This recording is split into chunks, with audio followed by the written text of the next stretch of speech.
Great. Again, welcome. Let's go around real quick and do some introductions. Just real quick, your name, who you're representing, or where you're coming from today.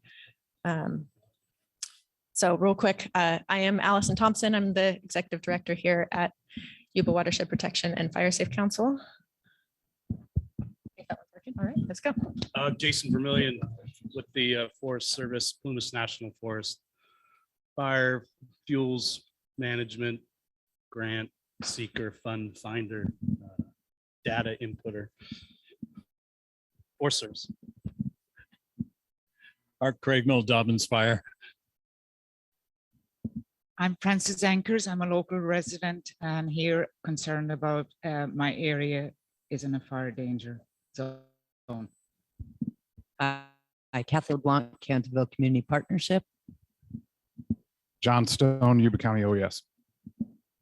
Frank Natali, Fire Prevention, Yuba County. Doris Van Goodsenova, Forest Specs Inspector with CAL FIRE for Yuba County and Sierra County.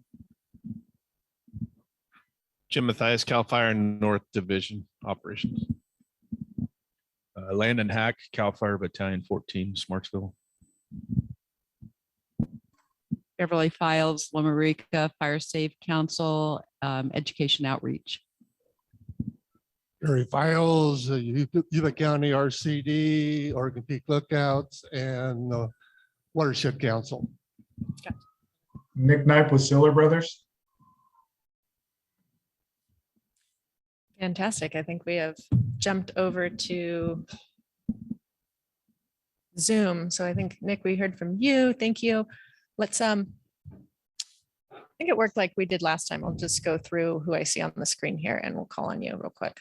So, well, Yannicka, we can start with you. Yeah. Hi, I'm Yannicka Allen. I'm the project coordinator at Yuba Watershed Protection and Fire Safe Council. I'm just staying away from the in-person today while I wait on a COVID test result. Thanks, Yannicka. Gretchen.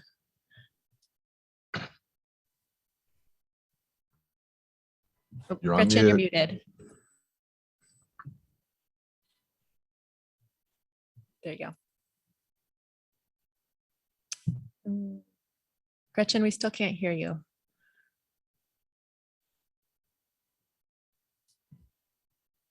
Still can't hear you. I think I see your mouth moving. Oh.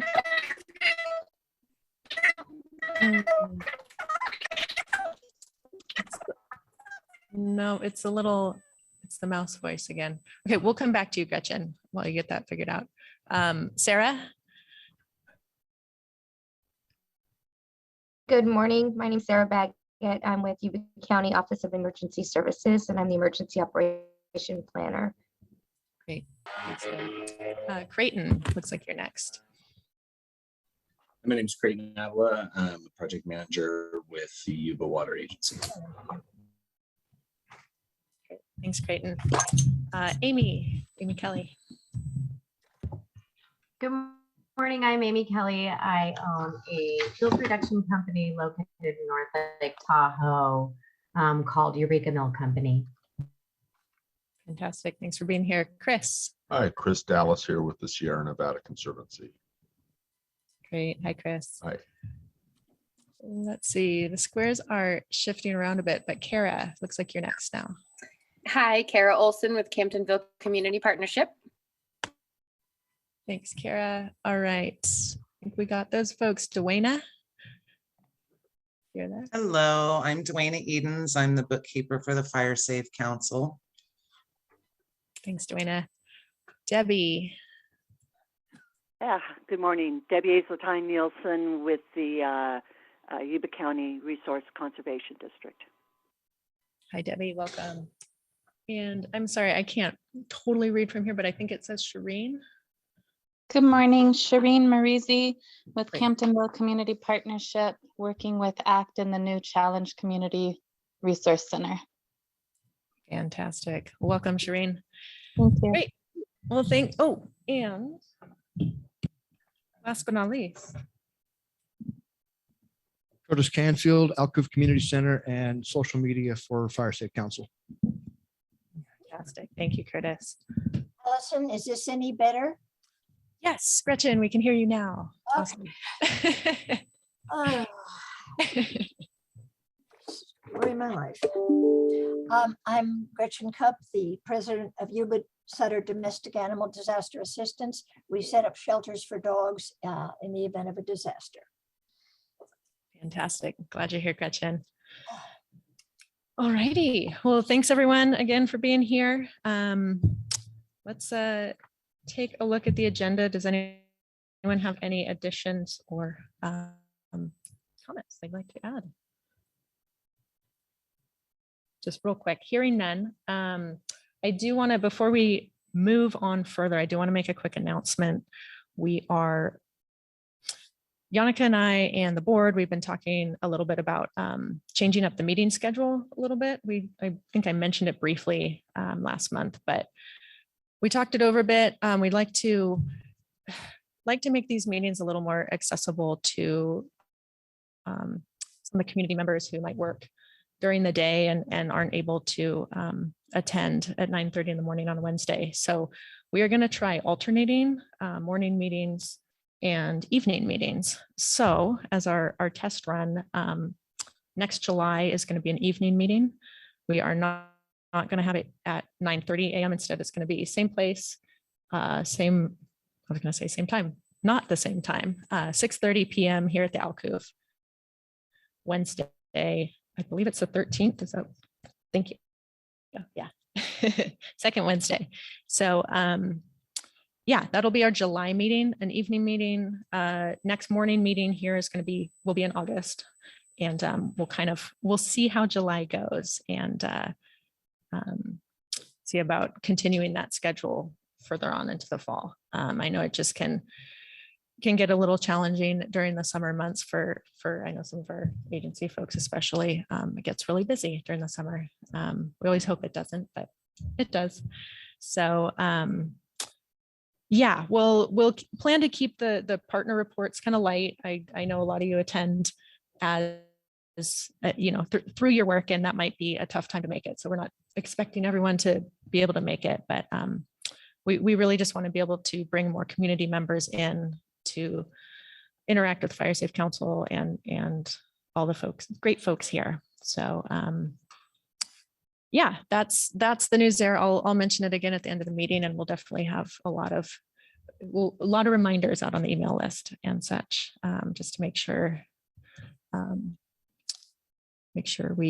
everyone's aware of that new schedule. So with that, we can move on in the agenda to public comment. Is there anyone here who is not on our partner reports list who'd like to address the council? Would you like to? Yeah, go ahead. Oh, here. I'll give you a mic. There we go. That should be on.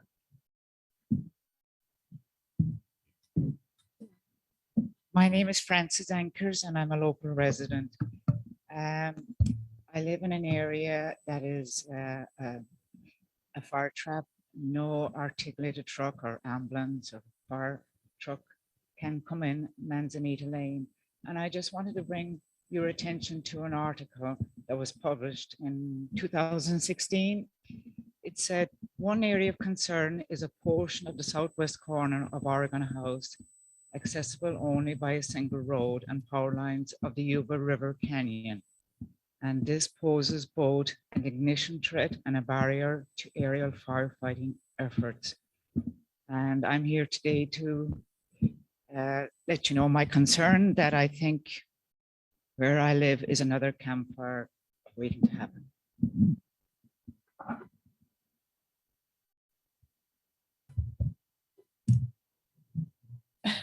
No, that's great. Thanks, Francis. Yeah, I know we hear comments like that all the time. Is that something, I don't know, Elias or the county we can talk about, at least maybe after the meeting? Yeah. Well, thanks for bringing that up. Anybody else for public comment? Yes, sorry. Oh, thank you. Yeah. Hi, Kathy LeBlanc. You know, I also think that those concerns might be a great thing to bring up at the evening meetings. Yeah. Especially because we never fulfilled the community meetings with the Community Wildfire Protection Plan. Last year or the year before, COVID blurs things. And maybe that's a good venue for us to just really have people bring their concerns, bring those big maps out and say, you know, this is where my concern is. So I just wanted to add that. Totally. Thanks, Kathy. That's great. Yeah. Yeah. Maps are always great. We can circle things on there. Okay, great. Anyone else with public comment? Ronnie, do I see you have a raised hand? Yes, thank you. I just wanted to let everyone know that the regulations that the Department of Insurance has been working on are going to be noticed again with some revisions. That's allowing a new public comment period of 15 days. So once those are released, I'll send them to you all so you can post them or look at the text and see where the revisions are. It's pretty clear and they're not very big. So that's all I wanted to let you all know about. And they should be final in September. So it looks like everybody should be receiving a wildfire score who lives in the wildland urban interface in California by their insurance companies and get an option to comment on how interact with their insurer and find out how they might lower their score and get some credit, a discount of some sort if possible. Okay, great. Thanks, Ronnie. That's yeah, that's good news. And thanks for keeping us updated on all that. Sure. Yeah. Be interesting to see, yeah, how it goes along. Alrighty, anyone else for public comment? Last chance. All right, hearing none, let's move on in our agenda. So, you know, given some, I guess, some current goings on in the world of fire, we wanted to take a little bit of time to discuss prescribed fire specifically and a few specific topics related to it. Yannick is actually the one who kind of instigated this, so I'll let her jump in and introduce this topic more. Yeah.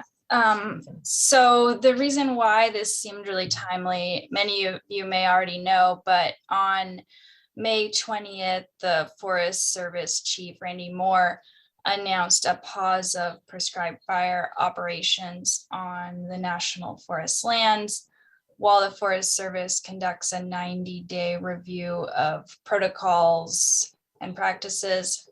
And this announcement coincided with an escaped prescribed fire in New Mexico that destroyed homes and structures. And the national level review is supposed to evaluate the Forest Service's prescribed fire program and put in place any lessons learned before they resume prescribed burning. After a couple of emails with some of our partners with the Forest Service, we decided that even though some of them couldn't be here today, it's a timely moment to just bring this up for discussion, hear any of your thoughts. And so I want to just pass it over to Jason Vermillion from the Plumas National Forest for his thoughts on Chief Moore's decision to pause prescribed fire and thoughts about movements to get more beneficial fire on the land. Thanks, Yannicka. No pressure for the. I'm such a tongue-in-cheek kind of person. Not to make light of the situation. It's something that land managers with the Forest Service we don't take lightly. It's a big deal. What Chief Moore has implemented, you know, a reevaluation of process, policies, and procedures and protocols. It's not that it does run into, it's a coincidence, yes, that there's a Southwest fire that took place post prescribed fire. It's a shame, again, for the review of, it's tough for us land managers to say, what other step do we need in there? But I mean, it's always it's not harmful to pause and reevaluate and, and find the lessons learned. We do it daily on a fire assignment where, we, after action review, here's what was planned, here's what happened, and what can we do better next time? So, I mean, it's a tough decision for those chiefs and those decision makers to make, because again, it affects all projects that we had in place. It affects all the the timings that we wanted to finish this. And I'm speaking for the Western forests, California specifically. It puts it slows down the process, the machine going on, and so I'm hopeful for something that comes out that's positive in the end, and I'm sure there will be something that is positive that comes out of it. But again, it's the boots on the ground. It's tough. Eric Applin and I, Gabe Foster on the Tahoe. Peers of. I mean, we're different forests, but we're all Cal Fire. We're all in the same fire management land manager boat, as well as our private landowners, that implement heavily and use prescribed fire. The thoughts that Gabe, Eric, and I had, Eric was like, these are personal thoughts. So I guess, we weren't excited about the pause. Again, it just slows progress of what we had going on. We wanted to get projects done, and Gabe was in the same boat. But however, it's needed. Some of these things, I took some notes from the boys, and just to summarize some of it.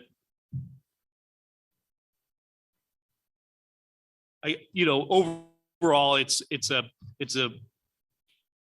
disengage, reevaluate, and then re-engage. I mean, this is on a daily fire operation. We do it, multiple times a day. So, I mean, I would hope that the 90 days, it could be excess. I mean, it definitely closed a lot of windows, like I said, for projects to end, but, we'll be backed up a little bit for the fall and the winter. And so hopefully we can keep going on with that. Things that we talk about though, on the ground, we solve the problem, or we come up with solutions daily, right? And what does it look like with the U.S. Forest Service? I mean, it is a large workforce to implement. It's it's support from the chief down to us on the ground, to continue with this effort, to continue with prescribed fire. It's important that we do this. I mean, there's if I read another, academic paper about, the importance of reintroduction of fire, reintroduction of low intensity fire to the landscape, I'll read it, absolutely. But I mean, I agree with it. So, I mean, and our agency agrees with it. But again, it's just like, it needs to be commensurate with the effort of supporting the effort, I guess. Again, this pause is important, but again, I hope, we fingers crossed, we hope that, well, maybe Forest Service need more support to make this happen. There's a mantra that we've been using for years.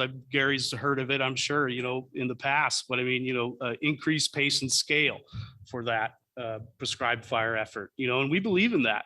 But again, we need the support. We need the workforce to support that increased pace and scale. I think the Washington office was successful. They're pretty proud about it. Last year when we did our prescribed fire review, our annual, they're like, yeah, we made a new policy that you're going to burn more. You know what I mean? It's like, well, that's great. But again, we're required to burn more. We don't need a policy that says that we want to do that. that is our effort. We want to do that. But again, it's just, we need to mirror the effort with the workforce that goes down. Some just stuff that's not necessarily agency approved, but I mean, again, I think that the public and land managers themselves, I mean, a movement towards increasing pace and scale. What does that look like? To me, that looks like, you know, something that resembles an incident management team that does prescribed fire, you know, with, of course, within the correct weather parameters and burning conditions and whatnot, you know, a sound burn plan that's produced that, you know, we implement with a large workforce, you know, and I think some of the simplest things for me, you know, is like, let's have a incident management team manage some of these large landscape burns, you know, and this is wishful thinking, but again, you know, cooperators and fire managers alike, you know, we do this all summer long. You know, incident management team, what's their purpose? You know, they have an incident, wildfire breaks out, a strategic team shows up, they make a plan, they get the right amount of resources, they implement that plan. One of the large fires, you know, before mega fire was a common conversation, the fires, I believe 2017 on the Mendocino National Forest, you know, hundreds of thousands of acres, just shy of 1 million acres. I mean, that team prepped, they had enough resources, but they prepped and safely ignited 24,000 acres overnight. I mean, this is what these teams do all summer long. So, I mean, it's not a stretch for me, you know, just as a make it simple guy, you know what I mean? It's not a stretch for me to say that, you know, to increase pace and scale, why not use these incident management team models to implement, you know, large scale prescribed fire. You know, just going back, I mean, increased pace and scale, the 2 pickup trucks from my district office aren't going to produce more a day, you know, if we're told to burn more. I mean, the pressures that are given to land managers to put fire on the ground, it's difficult. You know, talking with Eric Applin this morning, you know, ironically, he's at a facilitative learning situation in Colorado for an escape fire. And, you know, just some of our conversations of, you know, how do these escape fires take place? I mean, it's just some simple things, you know, sometimes it's just a deviation from the plan that we had. And then we accept that deviation, you know, we didn't get the right amount of resource to continue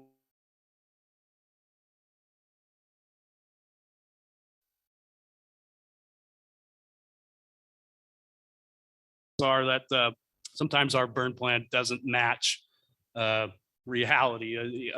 We have a burn plan that say doesn't meet the fuel model that's out there. Some of the weather parameters we stretch just so we can burn a certain model, you know, and this isn't by any means, you know, admission of doing nefarious things. I mean, we want to do good prescribed fire. We want to reintroduce this stuff. But again, it's some of the, I guess just going back, you know, I mean, we want to increase the pace and scale. Let's make it so with the workforce that's going there. And one possibility is using an incident management team for RX fire. And this doesn't mean in late August and September that we're going to, you know, talk about doing prescribed fire. But I mean, it's within the correct weather parameters where we can get the best results, you know, safely. Prescribed fire, I feel, shouldn't need any running and yelling. You know, it should be, you know, a low intensity burn. You know, with that, I'll leave it there for that. And definitely let's, if there's questions that anybody wants to talk about, we can. But one movement that's out there is the prescribed fire exchange program, TREX.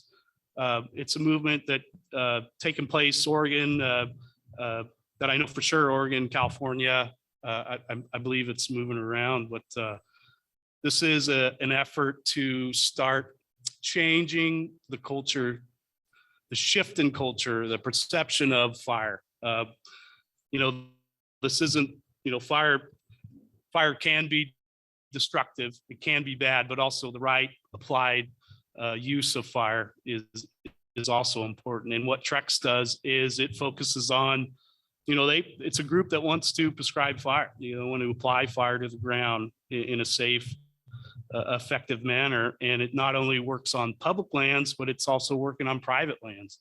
I got a great presentation that we can look at maybe later in the future without holding everything up. But I mean, a good group. We currently have folks on Plumas County, Butte County, that we've implemented these projects. And again, some of it's on Forest Service ground, but then, it's landowners that are into this culture shift, this mindset change that, defense will say they're doing it in their yards. So, I mean, they're doing prescribed fires in their yards, and they're making that shift, and they implementing this stuff in the right amount of times. And it changes the perception of fire where,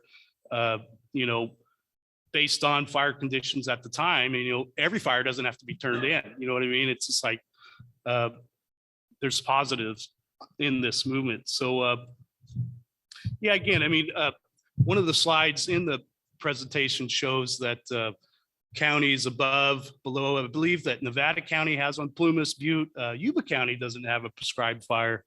What do they call it? Prescribed burning association. So, yeah, maybe next month or whatnot, we can look at this, or maybe at the end of the meeting, we can just thumb through it. But I think it's, there's a lot of things that we're doing. I think I'll leave it there though, in terms of, the reaction that we've had. We're not happy with it, but we live with it. It's what the boss says. So, I mean, that's what we're going to do. And hopefully something good comes out of it. And again, it's just, something to think about with our group. Again, there's so many great locations in, our current community that could benefit from, removing that grass, or, having some cuts and safe pile burns. I mean, pile burns in the rain, you know what I mean? Cup of coffee, in the morning, and, juice in the afternoon, as we, slow, as prescribed fires should be. Again, I'll leave it there, and thanks for your time. Appreciate it.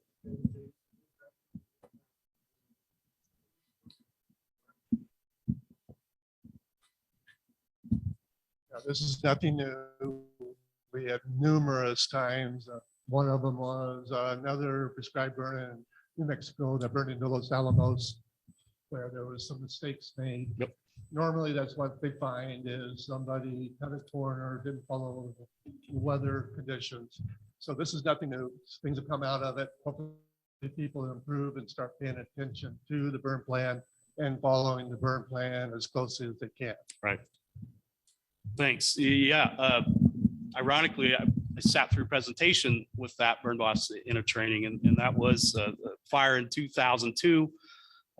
The name Ruidoso perhaps, or something.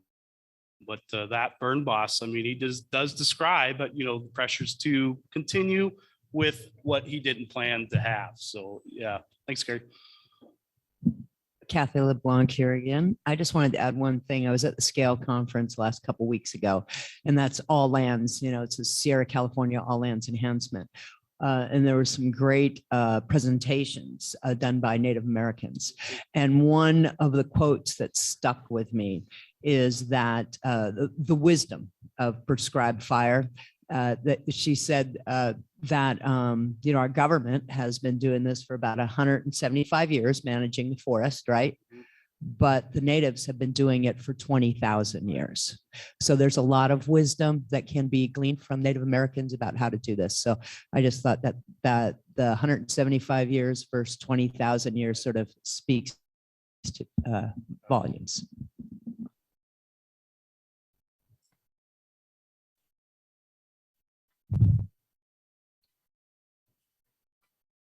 Chris Dallas here. Can everybody hear me? Yes. Thanks, Chris. Go ahead. So, our agency, we're primarily focused on prescribed fire, broadcast kind of fire on Forest Service land. That's, majority of forest land in the Sierra is owned by the, it's managed by the Forest Service. And so, there are different kinds of prescribed fires. I mean, a lot of the prescribed fire that's done is pile burning. What we're really looking, trying to do is a lot more broadcast burning.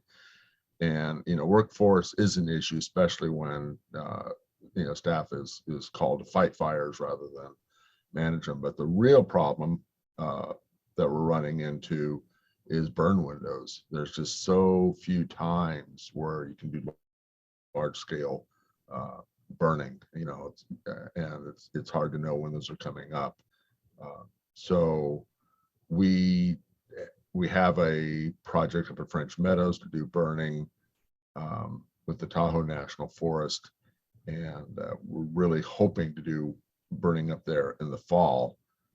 So we're hoping that this moratorium on the prescribed fire ends in time to do that, because one of the other things we're finding is the problem with the spring burn windows is you burn and then you have to monitor the project area all year, until the snows come, and it just gets exorbitantly expensive in terms of staffing, not to mention the availability of staffing to do that monitoring. So it really constrains us into the fall burning. So anyways, that's our perspective on what's going on right now.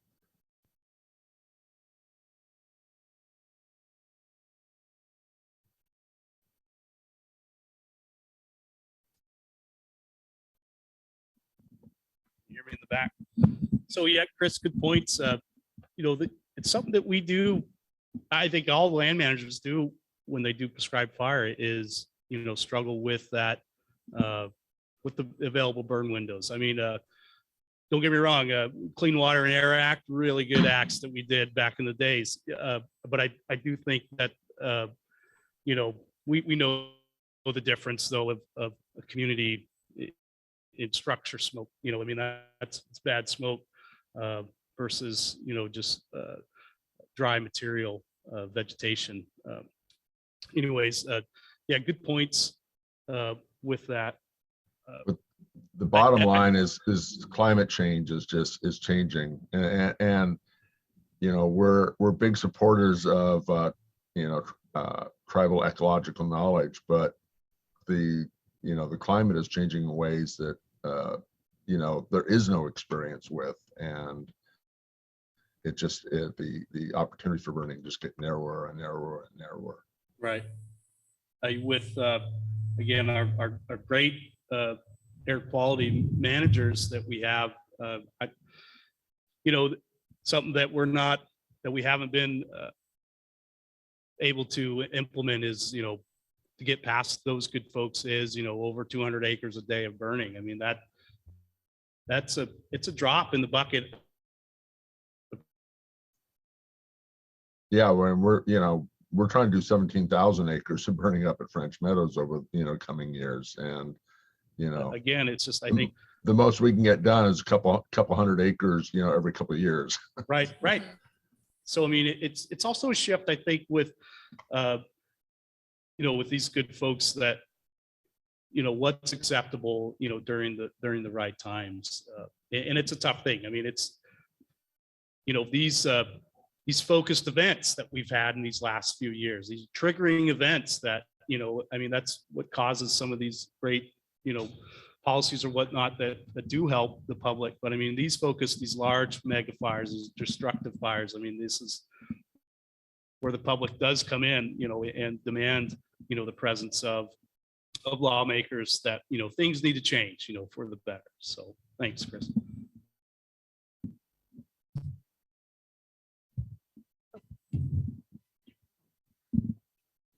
Thank you. I think we got this one.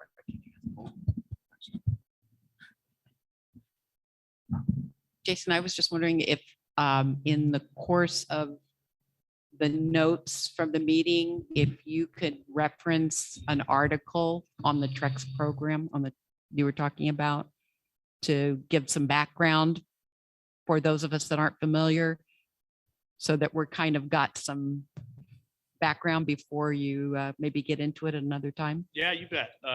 I'll get back with the folks. I mean, the Steffens et al, the Brandons et al. I mean, there's a lot of just fire ecology documents out there. I'll get that to the team after this meeting for sure. But Absolutely. Absolutely.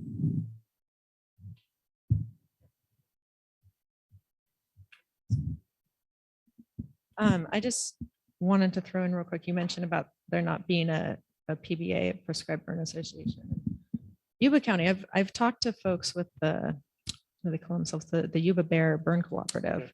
And so they're supposedly they cover the Yuba and Bear watersheds, which does include at least a large chunk of Yuba County. They just have not had the capacity, I guess, to reach out much out here, and have had are not sure how to get a hold of the private folks who might be interested. So, I don't know. Where do we go with that? Yeah, some of the directors of the TREX program for California, Aaron Banwell and gentleman, Mr. Miller. Yeah, I reached out to them on Friday concerning today's meeting. And then, last night I got this great presentation from those folks, and they're excited. They're like, thanks for talking about it in your area, because, they do want to see it take place. So maybe we can all meet up in the future here. Yeah, that would be great. My next question was just going to be kind of what can those of us here in the room, what can we kind of do to help move this issue along, or right? What are kind of the needs? I mean, these are, it's a change in perception. I mean, it's a hard thing. I think if we continue to talk about it, I look forward, we continue to talk about it and maybe start, if we have some landowners that are interested in something like that. I mean, there's no guarantees, but I mean, I'd be more than excited to work with Eric Rice on the Tahoe, and some folks on the Plumas and our CAL FIRE folks to implement something low intensity in that manner. Jim Mathias from CAL FIRE. So well, let me just preface this by saying that prescribed fire vegetation management programs, it's a very good tool. It's something that is almost required in some areas for the forest to be healthy. So it's a very good tool if used correctly. But the way that we started this discussion is with the moratorium on the Forest Service burning on their lands. And let's make sure we understand the difference, right? The Forest Service owns their land. It's their property, and they can do with it what they want. So in some cases, the right thing to do is to burn it, and sometimes it's not. And then you throw in all the other factors: financial burden, number of employees, resources, weather, all that stuff. So that's their problem, and that's what they're working through. And they've got some really good experts working on that. Now we're starting to move the discussion over to SRA and private property. And we don't have a moratorium on vegetation management programs. We have what we call a burn ban, and we're in that right now. And so what we protect is your property, your private property. Doesn't have anything to do with federal lands, doesn't have anything to do with an incorporated city. It is the SRA in the state of California, your property. So when I hear things like reintroduce fire and increase scope, it makes me very nervous when we're talking about private lands in California. The historical Native Americans that have burned their property in their area and managed their forest very well were very successful, what was referenced 2,000 years ago.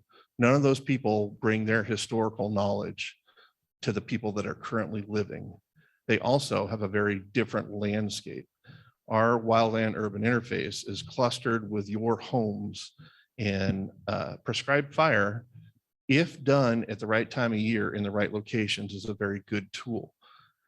That tool really can't be used when we're in the middle of a burn ban and in the middle of a multi-year drought with an approaching wind event that's coming. And that's where we run into trouble, is that the Mediterranean landscape in California, where we do not get rain for a very long time and the fuel moistures drop to just dangerously critical low levels, coupled with a multi-year drought that makes it even more severe, makes it very, very dangerous to use that as a tool. So the windows of using that tool, as were referenced earlier, are shrinking quite a bit. So it's very difficult to implement that. You know, you have to really make a good plan. You really have to prep the landscape, and then you have to wait for the right timing. And a lot of those things don't align. It's not something that we can do rapidly. It has to have a lot of preparation and a lot of work that goes into it. Just like everybody in this room during certain times of the year gets very nervous when your neighbor is burning a burn pile. Imagine if your neighbor is burning 10 or 20 acres of vegetation, how nervous you're going to be. Our job is to regulate that and mitigate that and make sure that that is being done correctly, because people, this is still America. You get to do what you want on your property. But what we have to do is we have to couple that with protecting your neighbor's property. So that's where our regulations come into play. And it's just, you know, like we don't send somebody out from driving their side by side out in the desert to the Indy 500 the next day to go out with a high performance vehicle. That's quite a jump from one area to another. There has to be a certain amount of training. And I think that we should still discuss it. I think we should still have that training. I think that we should still consider the possibilities of it, but there's a lot of preparation that goes in to just going from a burn pile to burning your whole property. And we really have to consider the environment that we're in now. And it is nothing like anything that anybody saw 10 years ago, 20 years ago. It certainly isn't what California was like 100 years ago. There are clusters of homes where there have never been clusters of homes. And so the Forest Service may be able to burn large areas of the forest with low intensity or broadcast burn fires in the middle of their property, thousands of acres away from your homes. But when we're talking burning in and out of, you know, parcels that are less than 1 acre or up to 5 or 10 acres, it gets very much more dangerous. So when we enter into these discussions of the burn cooperatives and burning locally, understand that right now we're in a burn ban, and we are not going to allow people to burn. We're not going to allow them to escape, have fires escape and burn your property down. So we don't have a moratorium, we have a ban. That means we're not going to do it at certain times of the year. And when it is correct and the timing is right, then we certainly want you to use that tool if it's safe to do so. But there's a lot of thought, consideration, and preparation that has to go into before we do it. So I encourage the discussion. We always want to have open discussion about it. We want to use that tool, but the timing has to be right. And in California, especially up here, as we get up into the foothills, that tool is very, very, very rarely the right tool to use, although sometimes it is the right tool. Absolutely. Thanks, Chief. I mean, good. Thank you for that.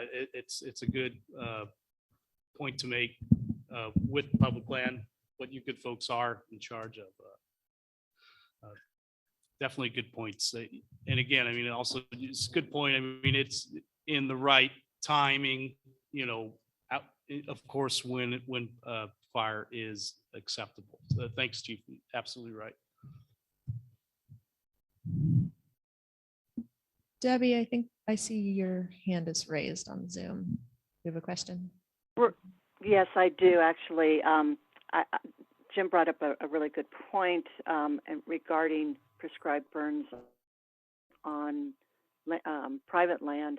And I just wondered, is there a protocol or some way process that a landowner should go through if they want to do a prescribed burn? How does one go about that? I know we had a neighbor who did a small kind of prescribed burn, and it resulted in you know, the CAL FIRE being called out to their place, and everything was fine. But it seems like, I guess there's a need for communication and understanding if you want to do prescribed burn, how you go about that. I won't speak for CAL FIRE, but the most important thing though is to talk to your local fire managers. that being CAL FIRE, 100%. I see the, and apologize for taking us down, Chief says exactly right. What we can do, what I can do on the U.S. Public land Forest Service ground is absolutely much different than what can be conducted on private land. So again, thank you. Okay, I'm going to take a stab at that one, Debbie. I'm Landon Hack, a battalion chief here in part of Yuba County and part of Nevada County, as some of you may know, from Smartville up to Columbia Hill. So yes, there is definitely a communication that needs to be had with our agency. Most of that is based on timing. So we will come out of fire season sometime, hopefully in October. But that's a moving target. When we come out of declared fire season, typically that's after about 2 inches of accumulated rain, with more coming in the near future is kind of the gauge for that. Typically it's going to be somewhere between October 15th to November 15th or December 1st, somewhere in that ballpark. When we come out of declared fire season, property owners have the ability, if we completely come out of permitting requirements, to burn on their property. They can get a hold of us at any time to come look at a project or look and make suggestions as to what should be done to maintain control of that. Once we get into May 1st every year, permits are required. So after May 1st, permits are required. And then that process, the only thing that really changes is we come out and we look at those projects, but now those suggestions that we're making to maintain the fire will be requirements of the permit. So you will have to do the things that we're saying that need to be done, whether whether you want to or not. It will become terms of the permit. So there's a process for that up until we go into, and those are special project permits, LE7, LE8. For prescribed burning projects. And that's just getting a hold of the local battalion chief and that communication coming out, looking at the project. And we're going to tell you what we're going to require of you in order to write that permit so that you can do that. And then there's all the other, still has to be a burn day, your property size, if it requires air pollution control permits, you have to have all that stuff as well. And then when we get into the burn ban, we don't do those permits anymore through the course of summer. So if I'm understanding correctly, then during, we have a burn permit to do the small piles, but if you want to actually do a prescribed burn in your property, then you really need that special permit through CAL FIRE for that. Correct. While permits are required. Right. Yes. Right. Yep. Yes. But if it's during the period when permits are not required, what do you still would recommend that the landowner get hold of you guys just to go through what they're doing? Yeah, we would appreciate it. Yeah, for sure. Okay. We can come out and kind of take a look and give some pointers and make some suggestions and that. But when it comes down to it, during that window, that time frame, basically, we don't write permits for it because they're not required, and you can burn property line to property line on your property. But you have to keep in mind through this entire process, regardless of whether it's permitted or not, anything that escapes your property, you will be held liable for, as far as damage and anything like that. Burning the property of somebody else. Yeah, I just wanted to add that the Yuba Bear Burn Cooperative, which Allison mentioned, is one resource among a growing number of resources that private landowners can go to learn more about how to do prescribed fire. So even if you're not required to have a permit, it's your responsibility to be educated and get help implementing it safely. And I think that's definitely a broader discussion that if people are interested in, maybe we can get a speaker on that at some point.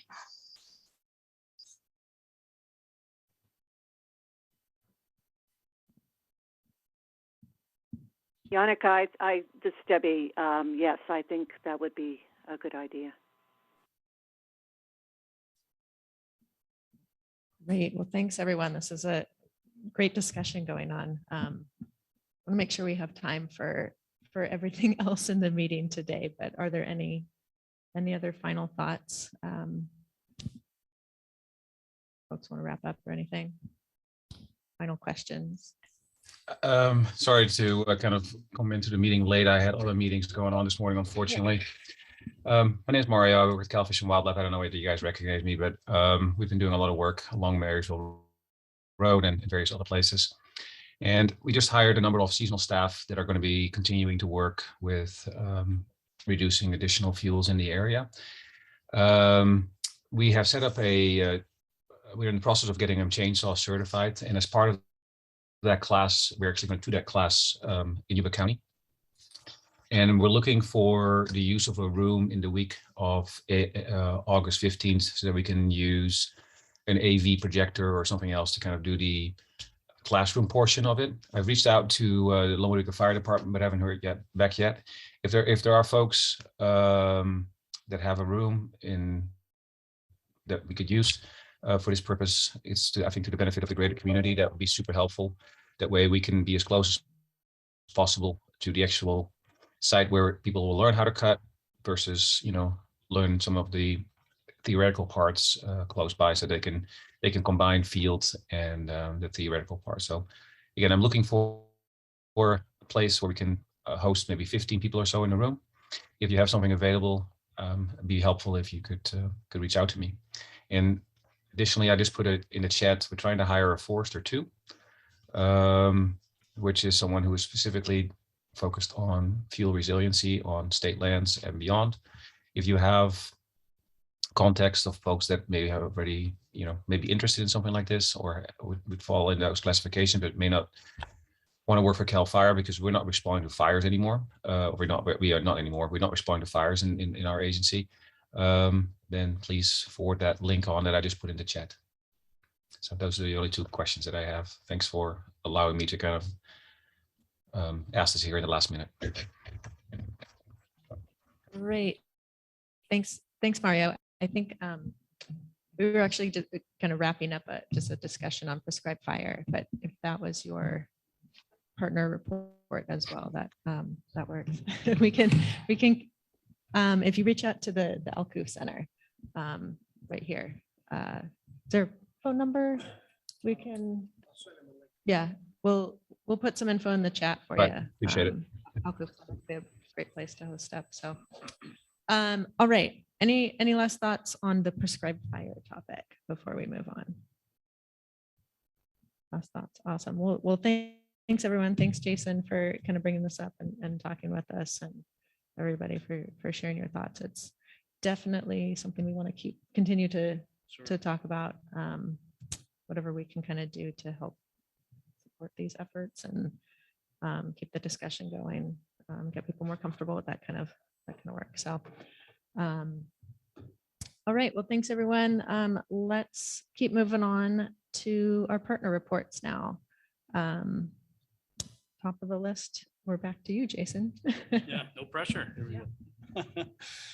Yeah. Again, yeah. I guess it's a touchy subject. It is a dangerous subject. So again, I appreciate Chief to clarify that clearly who to contact in terms of question and implementation. Yeah, it is it's important that we follow state and local county procedures, policies, et cetera. Yeah. Agency report with the Plumas, I think it mirrors what the Tahoe is doing in our Fire Safe Council here, is that our resources are on. They are doing the yearly training to get ready for the fire season to happen. Currently in our areas, fire danger is low in the 2,500 foot elevation, and definitely lower in higher elevations. However, Eric Applin in my shop, he follows, he takes our fuel samples and fuel moisture deals. We're definitely in green up in the 2,500 foot with Greenleaf Manzanita or Manzanita. Anyways, 1,000 hours though, the larger fuels that are on the ground, the dead and down, greater than 3-inch and greater, they're historically low. They're going to be ready to burn sooner this fire season, and it seems to be a continuing yearly deal that we're showing. Pike County, look out in the challenge area. We have a weather station there that collects that follows the weather. We've got 41 inches of rain from last July to today. Thankfully, we got another 2 inches just overnight, over the weekend. So it's nice to get, but I've tracked weather there for quite a while, in typical years of 60 to 80 inches of rain is what we've seen. But, the norm, I think lately has been in the lower amounts. Again, yeah, the Yuba River District is pretty similar to the Plumas. So, I think they've been experiencing some of the same trends in terms of weather. But yeah, we're geared up. We're ready to go. We've got folks that are already supporting incidents in the Southwest. So we're just getting ready for this year to kick off. Anyways, that's all I got. End of report. Great. Thanks, Jason. Is there anyone here from the Tahoe? I don't see anybody. Speak up if you're here. All right, so next on the list is CAL FIRE. Well, I'll update you on what I know about the Tahoe right now. At the end of the month, Jason is going to retire as Chief 1 from the Tahoe National Forest. And Eric Rice, I think, is, I don't think, he told me yesterday he's going to be moving over to Chief 2. He's going to be detailed onto that for 3 or 4 months, and they're going to work through the hiring process on that. And in the meantime, Gabe Foster is going to be working as Division 3 up here in Camptonville area. So that's what I know about the Forest Service on the Tahoe anyway. So as far as CAL FIRE, June 6th, we went to our peak staffing level, which means that all of our fire engines are staffed, and where we stand in the Nevada Placer unit right now is 22 engines. All of those engines are staffed. They'll have a minimum of 3 people on each engine and sometimes 4. We have our 3 dozers staffed. So 1 up here in Dobbins, 1 at Nevada City, and 1 in Auburn. As far as hand crews, we're really hurting on numbers of hand crews. Washington Ridge, who's supposed to have 5 hand crews through this Department of Corrections, only has 1 hand crew right now. So we have 1 hand crew out of Washington Ridge. Our National Guard hand crew is going very strong. It's been a very good group for us, and that's based out of Nevada City, and we have 1 hand crew. And then out of the Placer Center, we're running 2 hand crews, and they overlap on Wednesdays. So we only really have 2 on duty on Wednesday. Otherwise, it's a varying schedule. Half of the crew 1 works Sunday through Wednesday, and crew 2 works Wednesday through Saturday. So on Wednesday, we have those 2 crews, and they're available as a strike team pretty much at any time we can get called back. So we're very short on hand crews. So they're at a premium. They're all type 1. They've all typed out as type 1 hand crews. So which means that they can basically do anything any hand crew can do. Our air attack base is up and running right now. We have AirTech 230 is there on base and available along with Tanker 88 and Tanker 89. We were able to get caught up on the maintenance cycle. So those folks down at Sacramento did an excellent job working through supply chain issues and just a multitude of different dynamics to be able to get us our tankers back on base and available. So it's been a really nice, it's good to have those folks back. As far as AirTech 17 from the forest, Tahoe National Forest, I believe they said they were going to be up on June 15th. You know any more about that by chance? If they're, I'm assuming June 15th, but yeah, I think that's where we're at, is June 15th for them. In addition to that, we have an exclusive use helicopter, which is our private helicopter that we have on contract that'll also be available on June 15th out of Auburn. And type 2 just basically means that it's very similar to a Vietnam era Huey. It's obviously a much more updated airframe, but it looks similar to that and performs very well in the fire environment. So great contract ship. They'll be based in Auburn and they'll also be available on June 15th. I'm going to ask everybody to do the best you can to help us all out with my next item, which is the burn ban that went into effect on May 23rd. If there's any way you can get the word out to as many people as possible that we're in a burn ban. Poor Landon here has just been running ragged on doing illegal debris burns and smoke checks because we had the recent rains on Sunday. And prior to that, it was some weather that kind of had high humidities and cloudy, and people thought that it was still okay to burn. Folks, we have the 1 hour fuels like you're seeing all around you here in this building, the dry grass, that dries out in 1 hour of sunlight.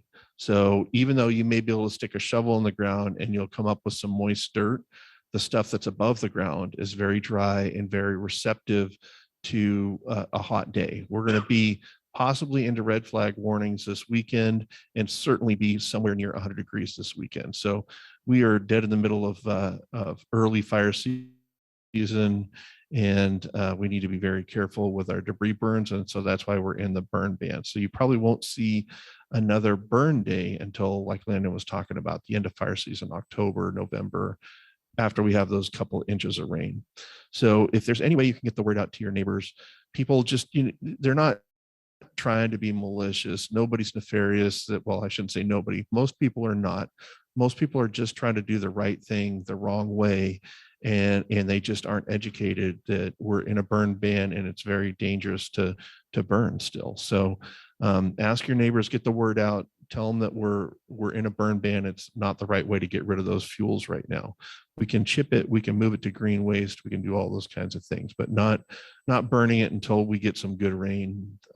So careful with that. Our lookouts are up and running and they're all staffed. So we have Oregon Peak up here in Yuba County. We have a couple in Nevada County, Banner and Wolf.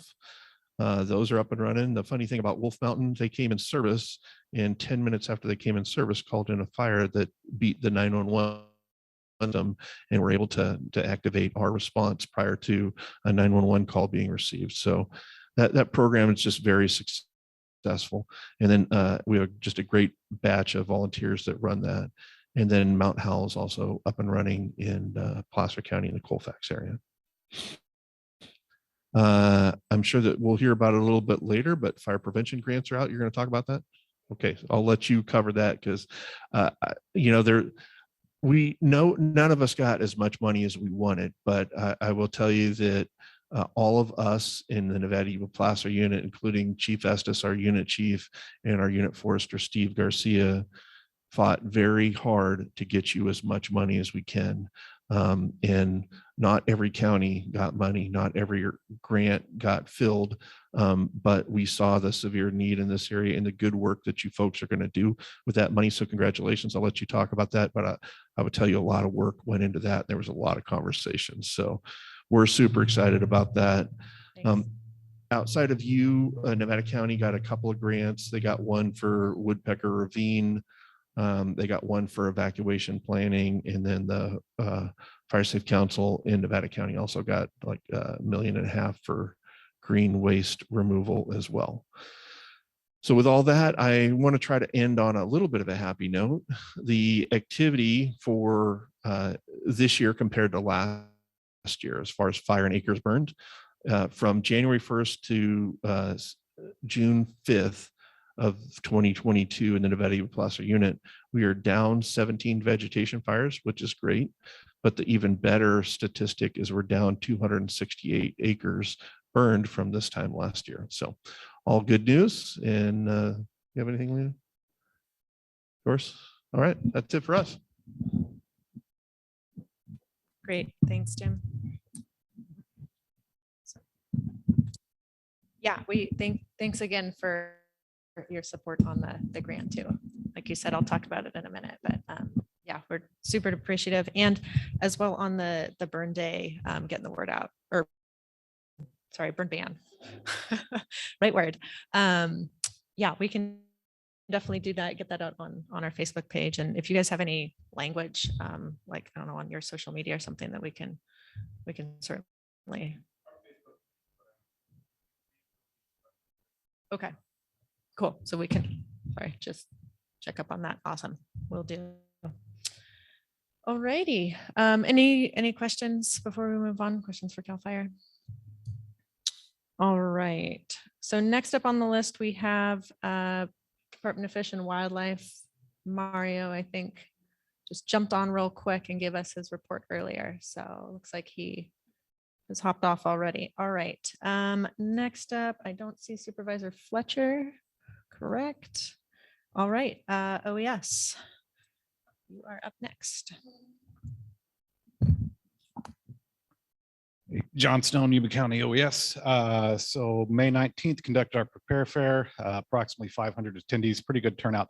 Got a lot of Code Red signups done, Know Your Zone, letting everybody know more about the Zone Haven. June 4th, conducted Ag Pass training for approximately 48 ranchers and livestock owners with the help of CAL FIRE and Yuba County Sheriff's Office.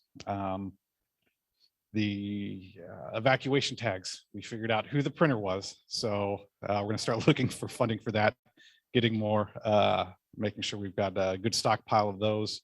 Following the Golden Fire, we're teaming up with Nevada County OES and Yuba County Sheriff's Office Dispatch, making sure that we're all on the same page so that if you're getting notices from SO or us, they look the same. It kind of came to our attention too, especially for folks along the Yuba River, right? So they're in a different county, making sure that the notices kind of mirror those. There's also some bleed over too, that Nevada County, they were getting alerts from us and making sure that they realize, hey, that's for Yuba County. We're the projected path of the fire is not affecting you. You don't have to worry about it, but they're getting alerts. So we're going to make sure that we're all in the same music and it doesn't cause conflicting information. And nothing further to report.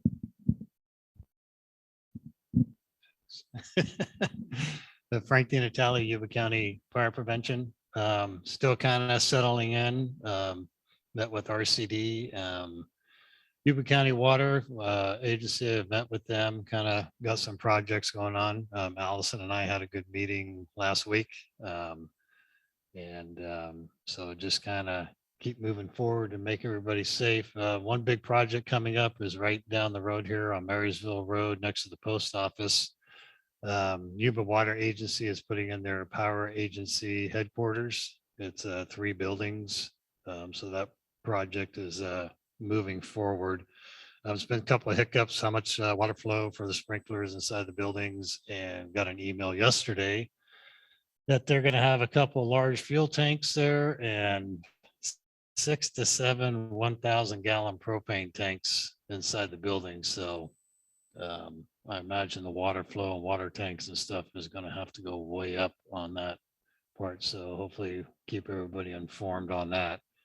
Other than that, I've been working with code enforcement. I found a couple things up here in the area involved code enforcement and had a couple calls. Allison sent me an email on a neighbor over off of Doolin Harding Road. I'm going to meet with her tomorrow morning, and then the Smartsville chief would like me to meet with him on Friday. So I'll keep you informed, Chief Hack, on that. Haven't met you yet, but I'll get together with you and continue on with that. So anybody that doesn't have my card, I do have some cards. I can give them to you. Any questions, you can just give me a call, shoot me an email, and get out and handle what I can. Thanks.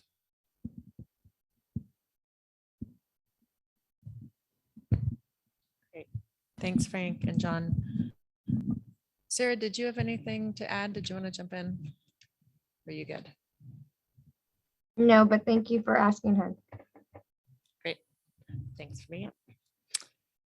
All righty. If there are no questions for those folks, let's see. I don't see the sheriff here. All right, Yuba Water Agency. I see. Oh, Is it just me? Creighton. Yes, looks like it's just you, Creighton. Yeah.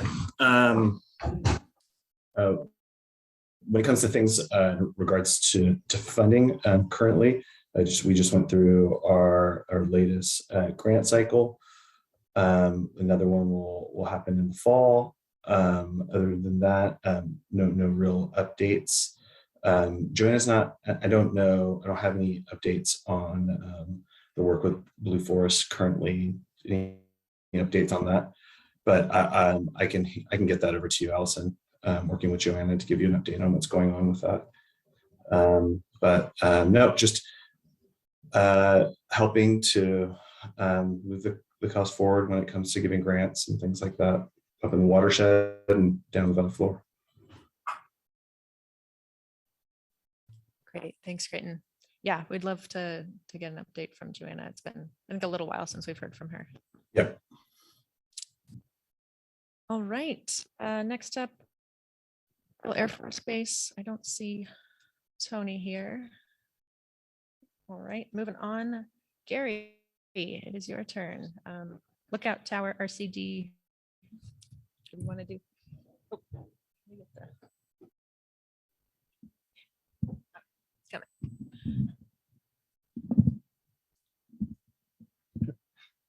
Good morning. As it was stated earlier, the Oregon Peak Lookout opened up last week. We're short staffed. We lost a few longtime members, either moving out of the area. So we're still looking for more people to help staff the lookout. We will work with CAL FIRE to get them trained and get the proper paperwork done. But we do have some open periods with the lookout. And Bill High is now the coordinator for the lookout for this coming year. He's learning the job. He's learning the different things that happen when you try to open up a lookout. That's about it. And then my next one is Yuba County Resource Conservation District. We just finished a needs assessment, and we will be working on implementing the recommendations from that, like trying to fill the 2 vacant board positions. And I'll also be working, trying to come up with the base funding to hire a couple of staff to help us start going out and trying to get grants and work with other agencies to bring in some of the available funding that's out there.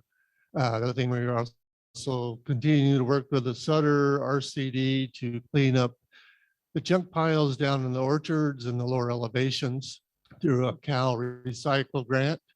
And Deborah is still working on coming up with a brochure booklet that will kind of highlight the different veg types in the foothills and how best to lower the fire hazard within those veg types. Deborah, do you have anything to add? No, I think you covered it well, Gary. Thank you. You want me to cover the wildland fire mitigation review program? Okay, since April 1st through yesterday afternoon, Beverly and I have conducted 25 reviews. That included a couple of mobile home parks. Also attended a neighborhood community meeting last week. The reviews have been in Browns Valley, Brownsville, a couple in Campbellville, a few in Dobbins, a few in Loma Rica, and then there's been most of them in Oregon House. So that's 26 since April 1st, and we've conducted, I think, 98 since the program started in January 2021.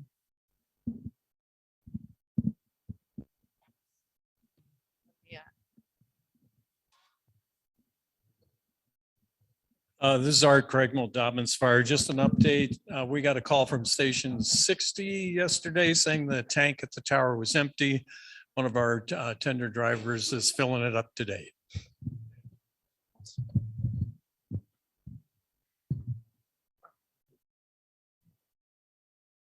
Hi, Kathy LeBlanc for Canterville Community Partnership.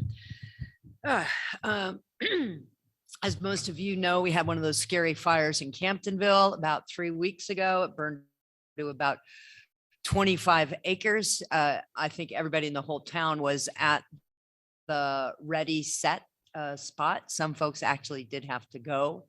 Luckily, that huge, whatever that huge aircraft is that came up from LA came and squished that fire. It was amazing. That is a phenomenal machine. So thank you all who worked on that. We really appreciate that effort. That evening, we had a fundraiser planned for the Christmas Club with a spaghetti feed, and it turned out to also feed all the firefighters who were working on that. So it was a great and happy conclusion to what could have been disastrous. I just want to update you guys on the Forest Biomass Business Center. We are still moving forward on that. We are looking very good. We're almost finalizing the land ownership piece. We're acquiring about 100 acres from SPI, and that's where the facility will be sited. It's about maybe a mile south on Marysville Road of the Oregon Hill Road. So we're looking very much, we're looking forward to breaking ground on that. We have our engineering procurement contractor starting to do some work. And you guys should start seeing a little bit of activity there. Full construction probably won't begin until the spring. Supply chain has had its issues. We've ordered our big pieces, you know how all that goes. So keep your fingers crossed. We also have to come up with about 13.5 million for our capital stack. So we're working on that as well. CCP also helps the Fire Safe Council with the vegetation management program. We have not heard back on that grant yet. Did receive an email from them saying we appreciate your patience. They're working out some quirks on their end, and hopefully we will fully funded for 100,000, which should allow us to do approximately 20 more special needs defensible space residences. So keep our fingers crossed on that. I also want to let you guys know that Camptonville is strong in its effort to revive a program we had a few years back called Camptonville Prepared. And it is really working with the community on fire preparedness. So there's been a community meeting, a couple of community meetings and a few core group meetings. We'll have another meeting, and John is going to join us at that one this Thursday. It is just the core group. We're looking at funding and you know, all the important stuff that you need to do to get it rolling. But there are folks interested in Camptonville that are really looking at that preparedness aspect. And then finally, what I want to remind folks of, and maybe this is brand new for you, but Camptonville is having a country fair on June 25th with parade. There are 3 museums in Camptonville. Did you realize that? And all 3 will be open. There will also be booths and food and just a lot of fun. We just all need an opportunity to have a little bit of fun. And that's at the community center in Camptonville. If anybody would like to join our parade, please do. I don't care if you could dress your dog up. We have Forest Service and Camptonville's local fire department always is a part of this, but we ask any other fire departments or other entities that would like to be part of the parade to give us a call. The number is 530-288-9355. Booths and all of that is available. All right. Thank you, guys. The parade. Oh, time is important. Yes. The lining up for the parade will begin at 1:30 at the school parking lot in Camptonville, and there will actually be first, second, and third place prizes. The parade will begin at 2. The whole little country fair goes from 2 to 5. Thank you, guys. Awesome. Thanks, Kathy. And where can the folks on Zoom find info about the country fair? Is that on Facebook? All right. Yeah, CCP will be posting the flyer with all the information on our Facebook page. Perfect. Thanks, Kara.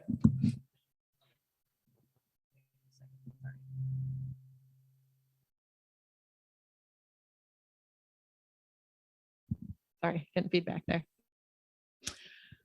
All right. Thanks, Kathy. All right. Next up on the list, we have Sierra Nevada Conservancy. It's Chris. Are you still here? Oh, yeah. I see your square. I'm here. ahead. So I guess the main thing to report, tracking our website or other information sources, is we do have a new wildfire recovery and forest resilient grant round that's just been released. Concept proposals are due July 29th. So if anybody has a project, it's got a little bit different name, but it's essentially the same kind of program for forest health and forest fire prevention. So get a hold of me if you have a potential concept proposal that you want to submit.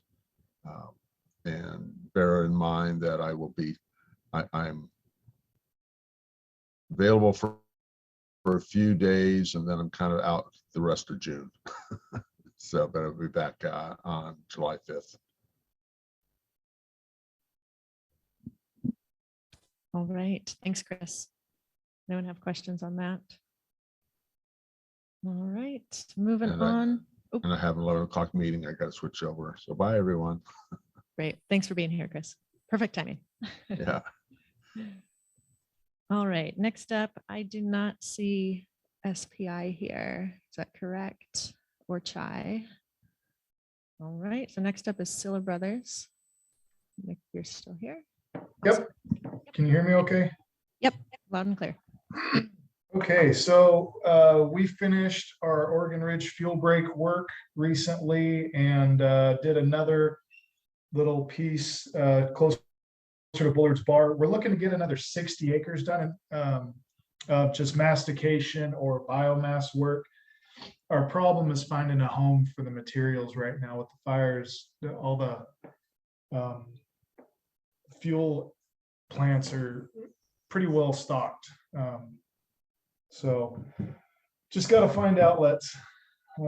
Any ideas on that? Wheelabrator specifically is the one I'm talking about. I need to check with Rio Bravo. But outside of that, I'm pretty lost. So wish we could say the FBBC, but it is coming. Yeah, that's at least promising. So yes. Then we got awarded a big CCI grant in-house, and so we'll be working on burnt over grounds on the outside of Forbes-town, knocking down fuels and getting that turned back into forests. And we're going to be pursuing more grant funding to treat green stands in and around the Forbes-town and Oregon House and Camptonville area in the future. So fingers crossed on that. Great. Thanks, Nick. That's all great news. Oh, Hey, Nick, this is Jason Vermillion, the Forest Service. Oh, hey, what's going on, Jason? Sorry, Hey, I muted. how are you? Yeah, exciting, man. Way to go with your projects going out there. Nick, something that the Forest Service is definitely dealing with is, processing of burnt trees, is salvaging. I mean, it's since 1820, and then last year, just something specific with the force or Plymouth anyways, is, I mean, it's a shame, but we're seeing thousands and thousands of acres of, quality wood that is going to eventually, rot in place. And one thing that my timber officer and us, we hate to see is that we don't have a place for it to go. And I think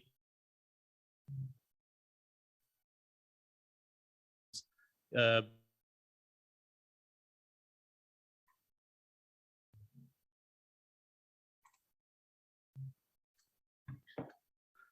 US and or out of the country. And I know it, I'm just a layman when it comes to being a forester. I know that you struggle, you need to make sometimes, you know, just driving distance for say chip material or whatnot holds up areas to be treated. I don't know if you see anything, Nick, in the future of possibly an opening, you know, a reprieve perhaps.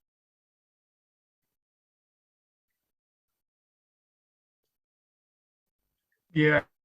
I don't know.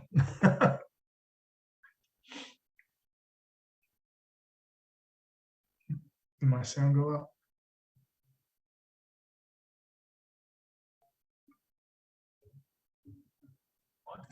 Mick, we can still hear you on our end, I think.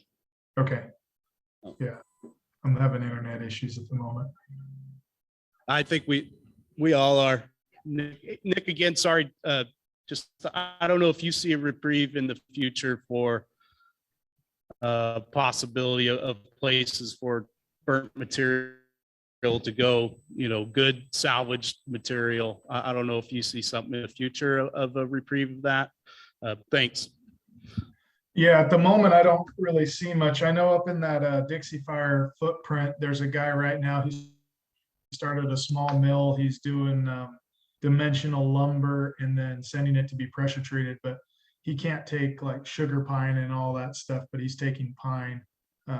So there may be some opportunities with smaller guys like that, but I don't know that we can match the pace and scale of what we need in a timely enough manner to capture any of the loss that we're seeing right now. I mean, it takes quite a bit of time to get anything going, especially if you're going to do anything of substance, you know, substantial volume. I just, I don't know. Right. I'm hopeful because of the, what was it? It's not the appropriate name, but it was the business development grants that they're doing. I mean, they awarded $33 million out to that. So I'm hopeful something can get rolling, but the time frame, I just don't see it jiving up with the viability of the wood product right now for lumber. Maybe we can do something with chips, I guess. But, Probably. Hey, thanks, Nick. you bet. All right, thanks. Thanks, Jason and Nick. All right, any final questions, thoughts, comments on the partner reports before we move on to Fire Safe Council? Hearing none. All right, I think Beverly, you are up on the outreach and education updates. Thank you. So we've been pretty busy. We're heavy into the 2023 calendar production, outlining, lining up pictures. There's going to be a post out soon to direct people about what pictures we're looking for the calendar, a place to drop them on the website. We're getting more and more refined every year. We're actually probably going to be running a little contest. So check in there and see what pictures are needed. A lot of it's gardening, defensible space work you might have done, any kind of really beautiful pictures that spotlight the recreation and or just general beauty of Yuba County. So be on the alert for that. The prepared fair was amazing. We saw a lot of people, gave away a lot of tote chain covers and a lot of information about wildfire mitigation. And on the heels of that, the Gold Fire, I had a couple of people from Camptonville send me messages, said, oh my gosh, here we just had that last night. So they felt more alerted. And I think that's one of the things that we have to keep in mind is that sometimes, and not as much recently, but sometimes if you don't have something like that happening, you kind of forget about it. You know, it's sort of like, oh, okay, we're in the clear right now. The people who are thinking because it's clear, there was a few drops of rain.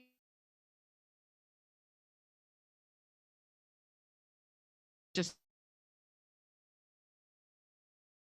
for the third annual next year. We are appreciative of the Yuba Water Agency, gave us a grant for 400 sets of tow chain covers, all of which are almost completed, and about 3/4 of those are already distributed. So thank you to Eric Rice and then to Gabe Foster for rounding up somewhere in the neighborhood of about 900 feet of hose that almost filled the whole order. We're still hoping for another couple hundred, but we want it all year long. Anything that's retired that you guys are going to, any of you fire people are going to put landfill, we want it because we have got a lot of tow chain covers on a lot of recreational vehicles. And we're hoping that those are stopping roadside fires. We'll never know, but it's okay. Can't hurt. You're right. And I'm seeing them more and more. Just interestingly enough, I'm taking 100 to Yuba Water Agency that Alex is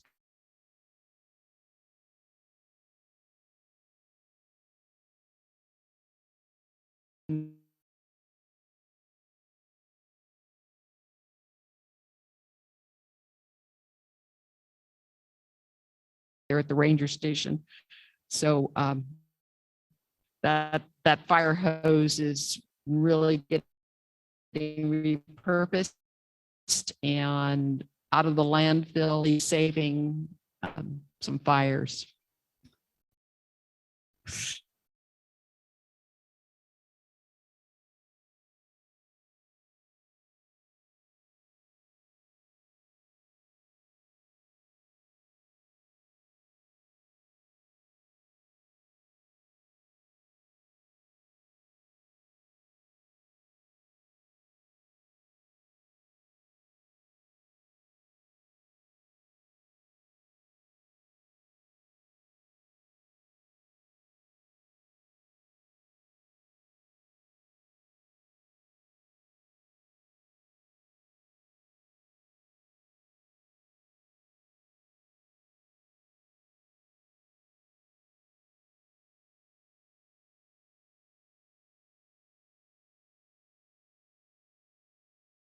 Oh, yeah.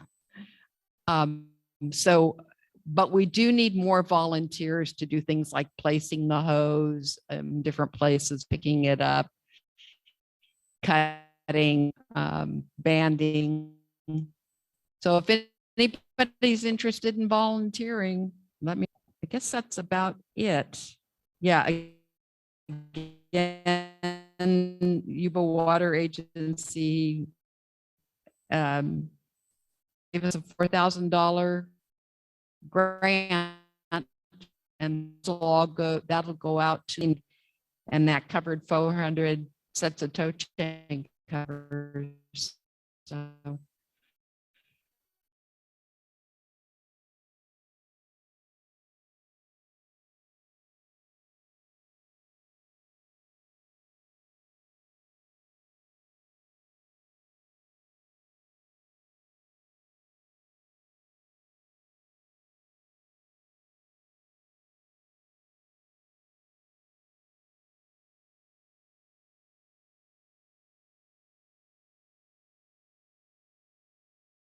next thing we know, we get 4 other mitigation reviews. So I think that's been a really great networking process.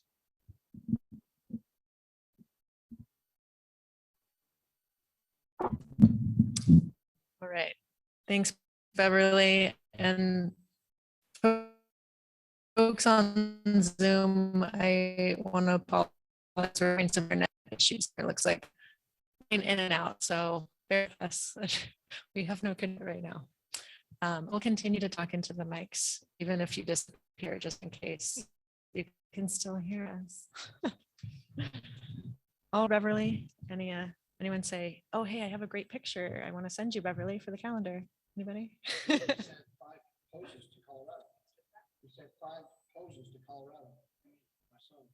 Oh, okay, great. Awesome. All right. Well, next on the list is a board report, but I think Creighton, unless you want to jump in here, Sean couldn't make it today. So I can go ahead and cover whatever the board was discussing last time.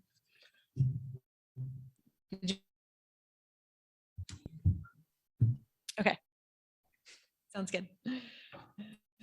All right. Well, that means it's time for my executive director's report. We have, like Beverly said, we have a lot going on these days, both outreach and everything else. So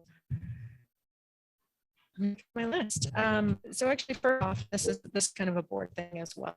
The email and the agenda that was sent out last week. So hopefully you had a chance to look at it. If not, we'll go over it real quick. But so last meeting, the board discussed adopting an official mission. We've official one that we've been using as so we figured it's time for an update and make it official. So if everyone has an agenda, Yannicka, we didn't talk about this before. If you have a chance to share your screen maybe and just share the agenda, folks might be able to see that mission statement up there. But yeah, so we also have more copies of the agenda here for the folks in person if they'll be able to see it. I'll work on in getting that up. It'll be a minute, but I'll get it up there. Yeah, the word came up. Okay. No problem. Thank you. Put you on the spot there. Yeah, so the board came up with the draft that you see there in the agenda. I'll read it out also in a second, but before they formally adopt it, they just wanted to bring it to the whole council just for review, discussion. It kind of represents how everyone here views the Fire Safe Council.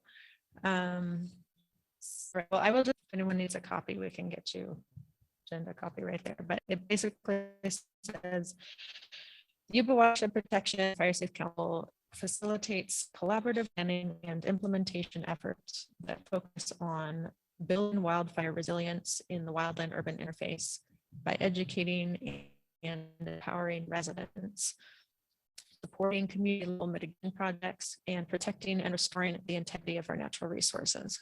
Oh, and there we have it up on the screen. So, any thoughts, any comments, edit? This is yes. Thank you. I certainly don't mean to step out of bounds, and you can do whatever you want with your agency, because I think folks just do a spectacular job. So please don't take any of my comments as a negative connotation, because Absolutely. I love what you do. I really, you folks are a force multiplier for us with wildfire prevention, and I want you to realize that. So in the world I live in, and if this is a direction you want to go, fine. But the world I live in, words are important and vital. The theme that I'm seeing in here, I want to focus on the two words, wildfire resilience. And in my world, that means something different than what you're trying to get across. Let's get across, that's fine. Wildfire resilience, or the word resilience itself, if you look it up, it talks about recovering quickly from difficulties, right? Being tough is what resilience is. What it seems to be that you're promoting is a tough forest, which is great. But once again, like that discussion we were talking about earlier, where the forest belongs to the Forest Service. And you folks, I think you're including the forest, but the vast majority of your work should probably be on local people's property. And so in our work, CAL FIRE, wildfire resilience is like recovery after a wildfire and making forest strong so that it's able to recover after it burns through. It sounds to me a little more reactive and not proactive for guarding property and the homes and the people that actually live in it.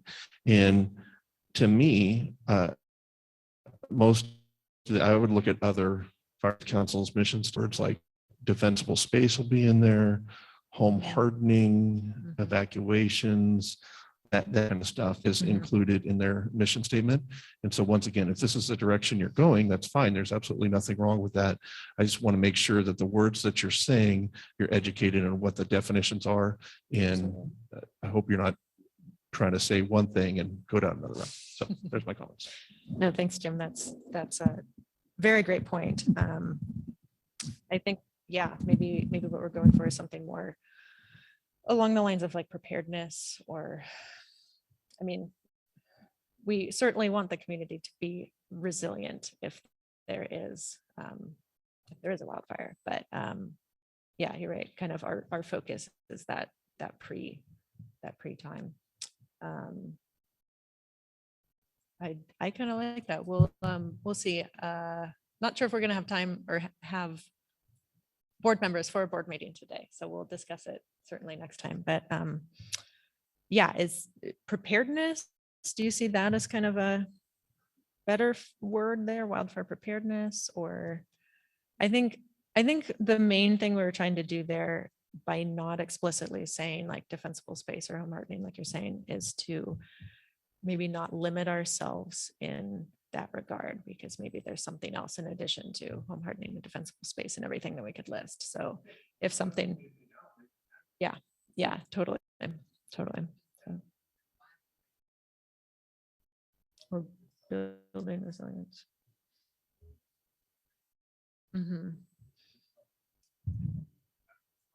Yeah.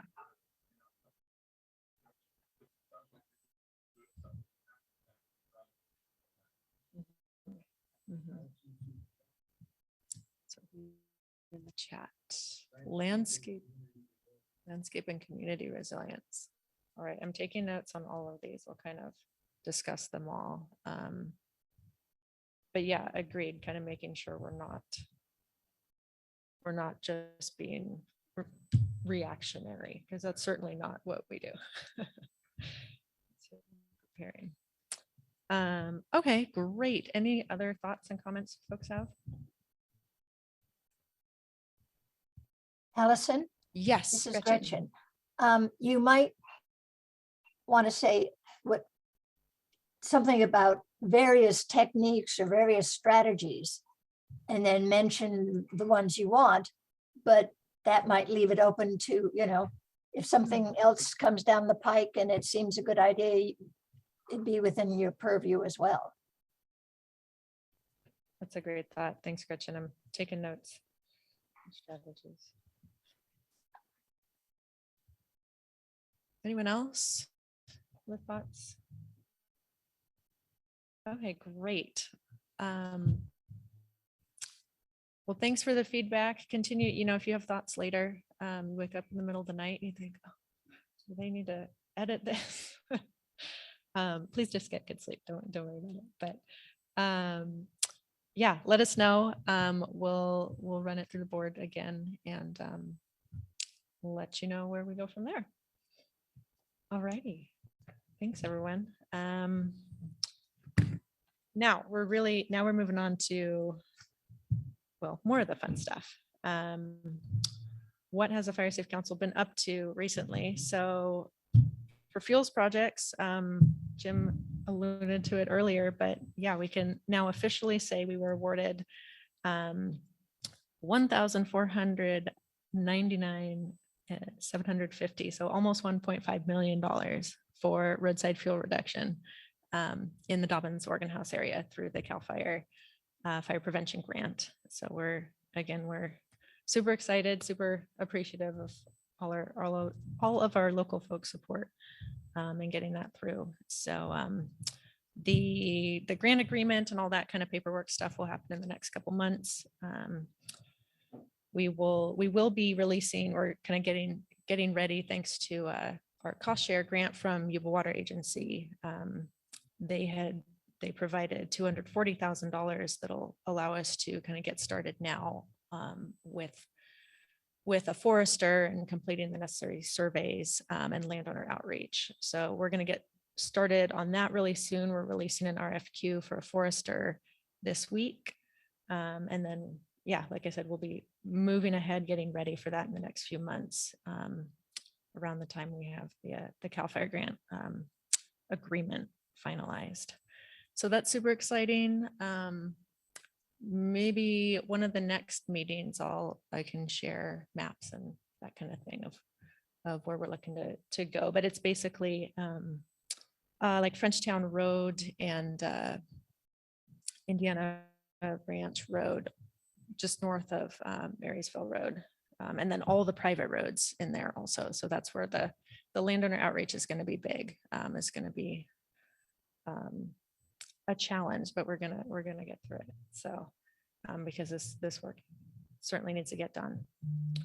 So related to that, the roadside PSA, so the project specific analysis, which is the CEQA documentation for the project under the CAL FIRE grant. That PSA is still in review, but it will be completed this summer, just in time for when we finalize finalize the grant agreement with CAL FIRE again. So that's all come together, all come along. Excited to get it going. Next up in fuel projects, if you've been traveling on Willow Glen Road recently, you might have seen you might have been stopped in traffic. So that was the Willow Glen, our Willow Glen roadside clearing project. It should be wrapping up this week. So that's great news to get the masticator off the road now. We've been getting a little nervous this time of year, but I think they did a great job and we're excited to have gotten that done just before fire season. So, all right. Oh, and the Stevens Fund fuel breaks. I think folks who were here last time, you saw I give a quick little presentation on where we're at with the Stevens Fund fuel breaks. I believe I haven't gotten any invoices or updates from any of our partners. So I believe that work has slowed down a little bit. So we're still around 400 acres that have been completed on both the Brownsville and the Oregon Ridge fuel breaks. Oh, and I see your comment, Nick, thanks. So I just got an invoice, perfect. We always want to pay you.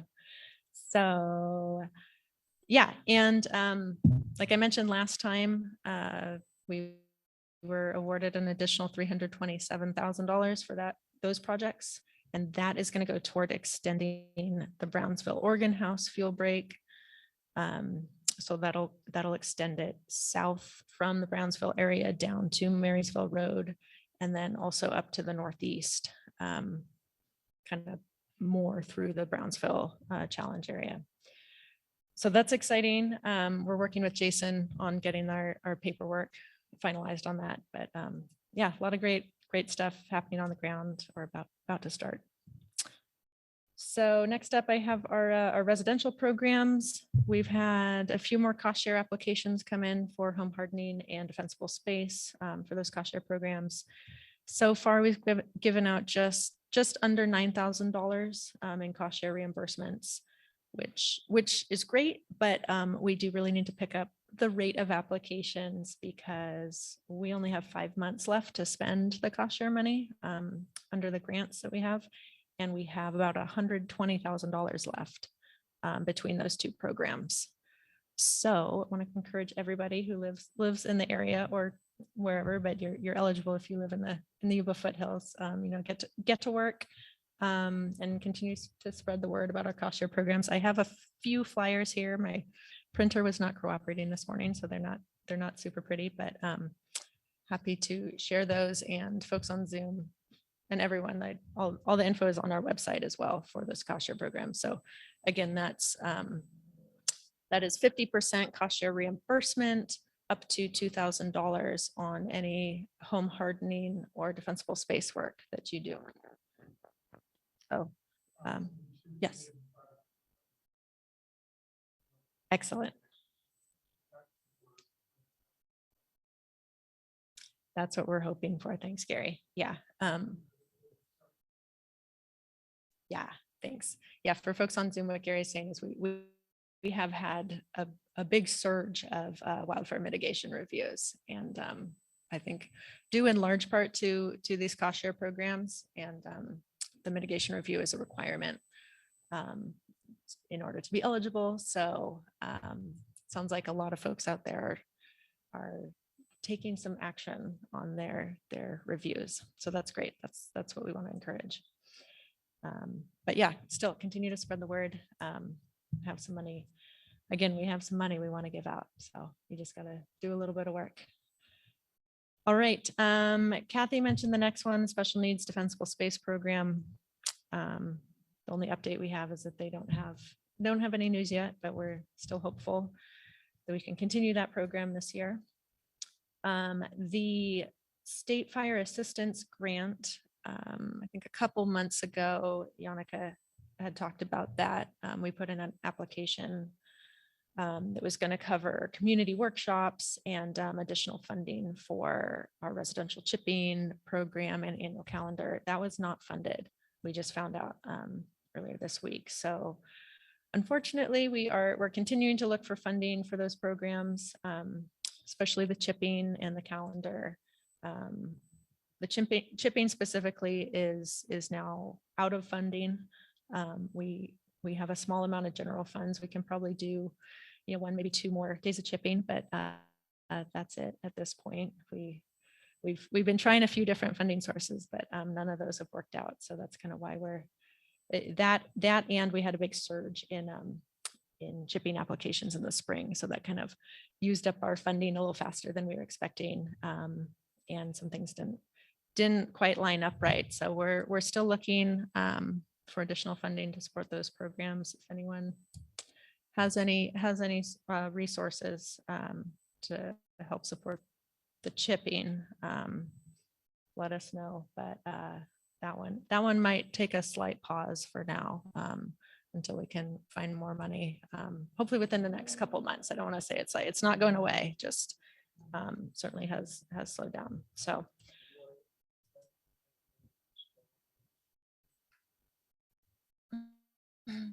Let's talk about it later. Yeah. Certainly don't put a big push out. Yeah.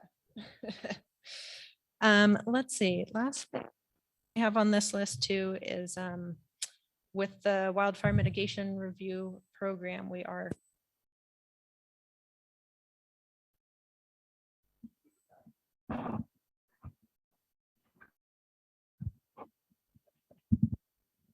all right.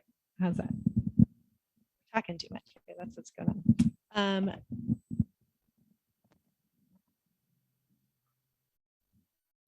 Okay. Thank you. There we go. Wildfire mitigation review program. We're scheduling a training day for June 25th and 26th. We're putting the agenda together right now. We've talked to a few folks about participating in helping train some new volunteers. We got a lot of interest at the Prepare Fair for folks to become our trained advisors for the review program. So we're excited to host this training day. Hopefully get a lot more volunteers out there and help support Gary and Beverly because they're doing a lot of reviews right now for it. So I believe, let's see, we have info about that on Facebook as well. So spread the word. We're still finalizing the schedule. Yeah, I didn't know about that. So we'll try to, yeah. We'll shorten Saturday, but that would be great. All right. That is what I have for my report. I know I always kind of blast through. Want to see if there are any questions. Debbie, I see you have your hand raised. Yes, actually, I just had a question in regards to green waste pickups. I know that that's a different topic than the ones you've covered, but I noticed that in Nevada County, they're having a number of different days available for green waste, where you can bring your green waste in and get rid of it. And I'm wondering if that's something that we could pursue more here in Yuba County. I don't know if that goes through Recology or how that they're doing that in Nevada County, but something like that I think would be useful here. Yeah, that is something we've talked a little bit about in the past. Remember, I talked with Recology maybe a few months ago, and they're interested. I think we just haven't had the time and the capacity to kind of put something together. But yeah, certainly on the radar. But well, yeah, I'll leave it with that. All right. Any other thoughts or questions before we wrap up today? I think this has been a great meeting. Thanks everyone for sticking with us. Again, I'll remind everyone that next council meeting, remember, is going to be same day as normal, but we'll be in the evening here at 6:30 p.m. Here at the Alcoof. No morning meeting in July. So spread the word. And again, we'll be sending all that info out in quite a few emails, just to make sure people know. All right. Well, we have, Allison, yes. will that Jen. be a hybrid meeting also, the night one? I believe so. Yes. Great. I'm looking at Curtis. I think we can do that. A hybrid meeting in the evening. I think that Oh. it probably won't be as long on Zoom, because part of the idea is to give people an opportunity to mingle. So whatever presentation portion and report portion happens, I think we'll aim to do with a Zoom option, but for the mingling opportunity, that's just in person. Okay. Yeah. Thanks, Monica. All right. Well, we're going to have a board meeting. Well, maybe we won't actually. Creighton, I'll check in with you. How about that? We might have a board meeting. Sounds good. Yeah, just give me a call. Okay, sounds good. But yeah, feel free to take some time, meet and mingle with folks. And thanks everyone for being here. All righty. Well, we'll see you hopefully next time, hopefully in July at 6:30. We'll have refreshments. Not a full meal, but we'll have some snacks. And only for those in person though. Sorry, we can't feed the Zoom folks. Oh, darn. All righty. Well, thanks everyone. Take care. We'll take care and stay safe out there. And we'll see you next time. Thank you. Yep. Bye-bye, everybody. Bye-bye.